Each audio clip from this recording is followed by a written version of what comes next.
Turnitin originality account use করার process একদমই easy.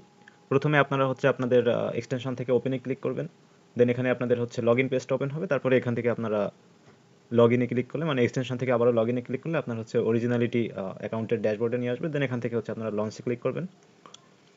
তারপরে এখানে আপনার হচ্ছে সাবমিশন লিস্ট বা হচ্ছে আপনার মাই ফাইলস পেজে নিয়ে আসবে, এখান থেকে আপনারা আপলোডে ক্লিক করবেন অ্যান্ড হচ্ছে আপনি যে ফাইলটা আপলোড করবেন সেটা সিলেক্ট করে দিবেন, সিম্পল। তারপরে এখান থেকে আপনি কনফার্মে ক্লিক করে দিবেন।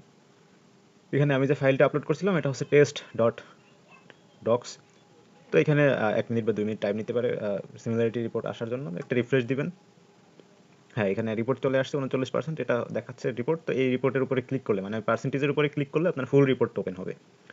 এখান থেকে আপনি একই সাথে হচ্ছে সিমিলারিটি রিপোর্ট এবং এআই রিপোর্ট দেখতে পারবেন। ঠিক আছে? তারপরে আপনি এখান থেকে হচ্ছে ডাউনলোড আইকন টপ রাইট কর্নারে এখান থেকে আপনি সিমিলারিটি রিপোর্ট এবং এআই রিপোর্ট ডাউনলোড করতে পারবেন। ওকে?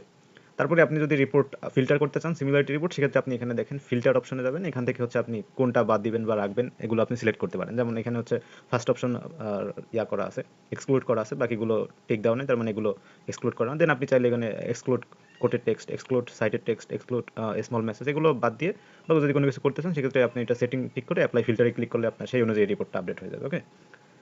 আর হচ্ছে আপনার অবশ্যই রিপোর্ট চেক করা হয়ে গেলে নিজ দায়িত্বে এটা রিমুভ করে দিবেন। আদারওয়াইজ আপনার ফাইলের যদি কেউ কপি করে বা হচ্ছে অন্য কেউ ইউজ করে সেক্ষেত্রে আমরা কোনোভাবেই রেসপন্সিবল থাকবো না। এটা আপনার চেক হয়ে গেলে নিজ দায়িত্বে ফার্স্টে রিমুভে ক্লিক করবেন, সরি 3 ডটে ক্লিক করে ডিলেটে ক্লিক করবেন, তারপরে ট্র্যাশে যাবেন।